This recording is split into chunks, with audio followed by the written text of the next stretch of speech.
Kali ini aku akan membahas tentang materi stratifikasi sosial. Di sini saya akan menjelaskan tentang materi stratifikasi sosial. Yang pertama itu ada pengertian dari stratifikasi sosial. Secara umum, stratifikasi sosial berasal dari bahasa Latin yaitu stratum yang berarti tingkatan serta sosius yang berarti masyarakat atau teman. Stratifikasi sosial merupakan kiasan yang berasal dari gambaran kondisi yang ada dalam keadaan kehidupan masyarakat. Stratifikasi sosial juga merupakan perbedaan masyarakat atau penduduk ke dalam kelas-kelas secara bertingkat ataupun hierarkis. Selanjutnya, di sini ada bentuk-bentuk stratifikasi sosial. Yang pertama itu ada sistem kasta.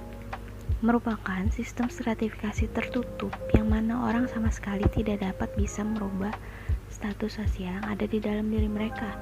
Contohnya itu seperti tradisi di Hindu, tiap orang diharapkan mampu untuk bekerja serta bisa menikah sesuai dengan tingkat kasta yang ada di dalam diri mereka. Yang kedua itu ada sistem kelas. Sistem kelas dilatar belakangi dengan prestasi individu dan juga faktor sosial.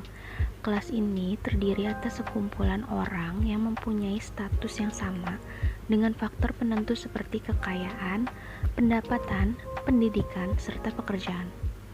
Dalam sistem kelas ini berbeda dengan sistem kasta. Sistem kelas merupakan sebuah sistem yang terbuka di mana setiap individu bebas dalam meraih tingkatan pendidikan ataupun pekerjaan yang berbeda dengan orang tua mereka. Mereka juga dapat menikahi anggota kelas lain sehingga akan memungkinkan seorang individu berpindah dari satu kelas ke kelas yang lain. Lalu yang ketiga atau yang terakhir di sini ada sistem meritokrasi. Meritokrasi merupakan sebuah sistem yang dilatar belakangi dengan kekayaan bahwa stratifikasi sosial ditentukan dengan adanya usaha atau jasa pribadi. Selanjutnya di sini ada sifat dari stratifikasi sosial. Yang pertama itu ada stratifikasi sosial tertutup, yaitu mobilitas seorang individu guna dapat melaju dari satu lapisan sosial tertentu ke dalam lapisan sosial lainnya yang sangat terbatas. Stratifikasi sosial tertutup biasanya terjadi di dalam lingkungan masyarakat yang menetapkan sistem kasta maupun feodal. Akibat adanya hal tersebut, maka kemajuan dalam perilaku juga sangat lambat. Yang kedua itu ada stratifikasi sosial terbuka. Stratifikasi sosial terbuka atau juga disebut dengan open-ended social stratification akan memungkinkan tiap individu dari segala lapisan dapat melakukan mobilitas sosial, baik itu di dalam mobilitas sosial naik ataupun mobilitas sosial turun. Stratifikasi sosial terbuka biasanya terjadi di dalam lingkungan masyarakat yang modern serta mempunyai tingkat pendidikan yang tinggi. Lalu yang ketiga atau yang terakhir itu ada stratifikasi sosial campuran. Stratifikasi sosial campuran adalah gabungan dari stratifikasi sosial terbuka dan tertutup. Sebagai contohnya yaitu seorang masyarakat bisa bermutasi untuk bekerja sebagai pimpinan dan tidak mungkin untuk menjadi bangsawan atau tokoh dalam masyarakat.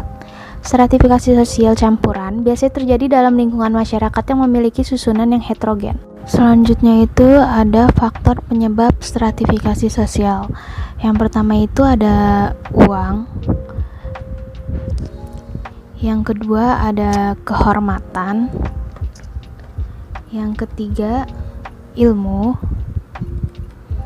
Yang keempat barang bernilai ekonomis.